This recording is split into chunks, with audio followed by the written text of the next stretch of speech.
Friends, recently, U.S. President Donald Trump announced a 25% tariff on goods imported from Mexico and Canada, alongside an additional 10% tariff on Chinese goods, already subject to tariffs. However, just 3 days after this announcement, Trump decided to temporarily delay the tariffs on Canada and Mexico for 1 month. Meanwhile, Trump has revealed that auto tariffs will be set at around 25%, with more details to be announced on April 2nd. He has also scheduled March 12th as the start date for 25% tariffs on all imported steel and aluminum. Additionally, he has directed his team to develop reciprocal tariffs on countries that impose taxes on U.S. imports. But the tariff hikes don't stop there.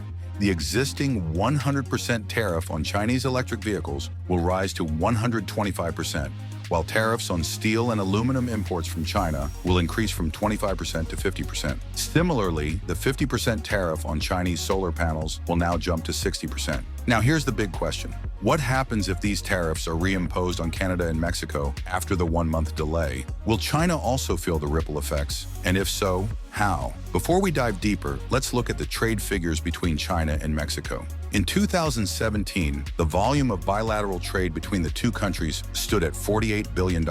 By 2023, this figure had nearly doubled to $100 billion, with over $80 billion worth of goods imported from China to Mexico. But it doesn't stop there. Over the past several years, Chinese automakers and manufacturing companies have invested billions of dollars in Mexico, strategically positioning themselves just a step away from the United States. So why are Chinese companies making such heavy investments in Mexico? And what impact could the new tariffs on Mexico have on China? That's exactly what we'll explore in this video. If you're enjoying this content, make sure to subscribe to our channel, UWorks, so we can continue bringing you well-researched and insightful videos. Your support keeps us motivated to deliver even better content for you. Now let's get back to our topic. In 2018, then U.S. President Donald Trump imposed 25% tariffs on approximately 1,100 Chinese products, including semiconductors, auto parts, and medical devices, affecting goods worth around $250 billion.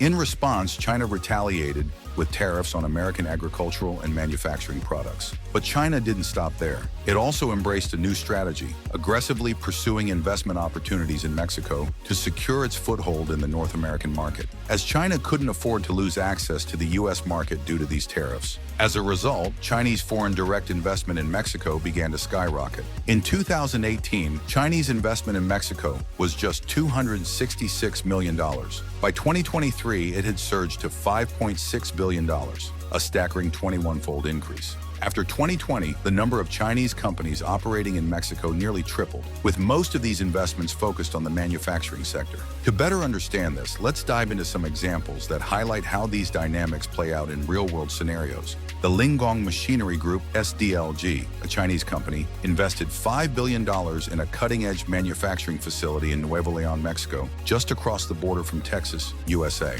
This plant focuses on producing heavy machinery and roadwork equipment.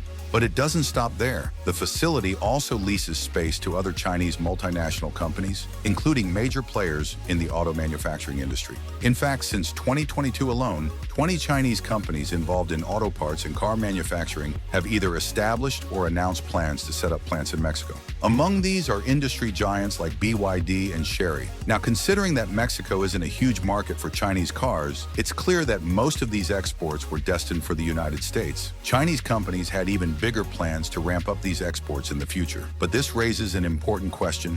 Why did China increase its investment in Mexico? Friends, the first reason is straightforward. Mexico is a neighboring country of the United States. It offers skilled labor at a relatively low cost, making it an attractive manufacturing hub. But the second reason is even more critical. The United States, Mexico, and Canada have long traded under a free trade agreement known as NAFTA, the North American Free Trade Agreement. Signed in the early 1990s, this agreement allowed the three countries to trade freely, provided certain conditions were met. One such condition was that 62.5% of the parts used in cars imported from Mexico to the U.S. had to be manufactured in North America, meaning Canada, Mexico, or the United States. This ensured that no tariffs were imposed on these vehicles. After the 2018 trade war, if China had exported directly to the U.S., American customs would have slapped heavy tariffs on those goods, erasing any price advantage Chinese products had. To avoid this, China needed a workaround. By shifting manufacturing manufacturing to Mexico, Chinese companies could bypass these tariffs and take advantage of NAFTA's benefits. But here's the catch. To fully leverage NAFTA, China couldn't just assemble cars in Mexico using parts imported from China. They had to meet the country of origin requirements, meaning a significant portion of the components had to be manufactured in North America. This is why Chinese companies have been investing heavily in local production facilities in Mexico, ensuring they comply with NAFTA's rules while maintaining their competitive edge in the U.S. market. In this scenario, China not only benefited from the ease of doing business in Mexico, but also forged joint ventures with Mexican companies.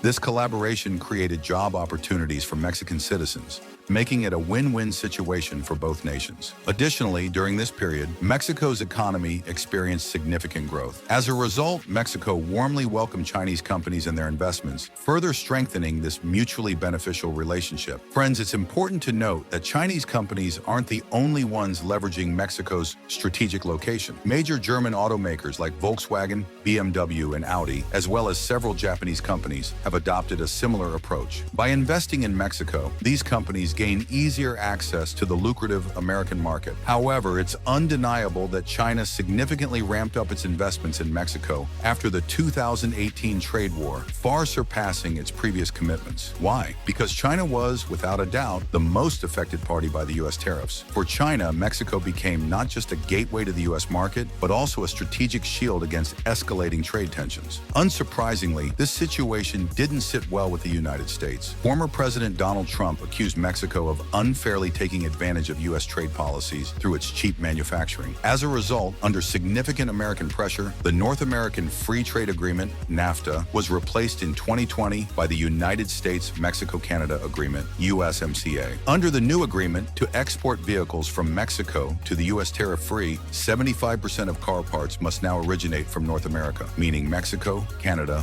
or the United States. This was a significant increase from the previous requirement of 62.5%. Additionally, a new condition was introduced. 40 to 45% of car components must be manufactured by workers earning at least $16 per hour. The goal? To discourage companies from shifting production to Mexico, where labor costs are significantly lower. The USMCA is set to last for 16 years, expiring in 2036, with a review scheduled every 6 years. If all three countries agree during these reviews, the agreement can be extended for another 16 years. However, with China heavily investing in Mexico and Donald Trump, a staunch supporter of Made in America, returning to the U.S. political stage, the 2026 review promises to be a pivotal moment. What challenges will arise and what decisions will be made? Only time will tell. Yet Trump's intentions seem clear. Recently, he not only imposed a 10% tariff on Chinese goods, but also targeted Mexico and Canada with 25% tariffs. In response, the President of Mexico and Prime Minister of Canada assured Trump they would enhance border security to curb illegal immigration and drug trafficking. As a result, negotiations between the three nations have been postponed for a month, leaving the future of North American trade hanging in the balance. Meanwhile, only a 10% tariff was proposed on energy imports from Canada to the United States, energy being America's largest import from Canada. This relatively low tariff on energy imports was no coincidence. Here's why. America's oil refineries are specifically designed to process heavy crude oil, a type of oil that the U.S. imports almost exclusively from Canada. These refineries employ American workers, creating jobs and boosting the U.S. economy. But here's the catch. If America loses access to Canadian crude oil, the consequences would be severe. Not only would these refineries face shutdowns, but the U.S. would also be forced to import heavy crude oil from other countries at a much higher cost, since this type of oil isn't produced domestically. Well, friends, for now, this danger has been averted. Both Canada and Mexico were poised to be significantly impacted by these tariffs, and both countries had already announced reactive measures to counter them. However, the issue has been temporarily postponed for a month. But if these tariffs are imposed after this one-month pause, it could prove to be a double-edged sword, not just for Canada and Mexico, but also for China. As we've discussed, China has shifted a significant portion of its manufacturing to Mexico, leveraging its tariff-free access to the American market. However, if tariffs are imposed on Mexico, China's strategy could face a major setback. Even after manufacturing goods in Mexico, Chinese companies would no longer be able to export these products to the U.S. without facing tariffs. Here's the challenge. Direct imports from China are already expensive for American consumers due to existing tariffs. By moving production to Mexico, China aimed to bypass these costs and target the U.S. market more effectively. But with tariffs now potentially applied to Mexican exports, China's advantage diminishes. That said, China could still find some opportunities by redirecting these goods to South American markets. However, let's be clear, the biggest and most lucrative market for these products remains the United States. Without access to it, China's ambitions in the region could face significant hurdles. Friends, China's nearshoring strategy is hardly surprising. After all, the United States has also been making significant investments in Southeast Asian countries like Vietnam and Indonesia, aiming to produce goods at lower costs and sell them in Asian markets, especially China. Here's the challenge. If the U.S. wants to sell products in the Chinese market, it must compete with similar Chinese-made products on cost. But the bigger question is, could China retaliate by imposing tariffs on goods from Southeast Asian countries, mirroring the U.S.'s tit-for-tat strategy? That's a question only time will answer. One thing is certain, China has the tools to retaliate if it chooses to. So friends, what did you think of this deep dive into the ongoing trade tensions between the U.S., Canada,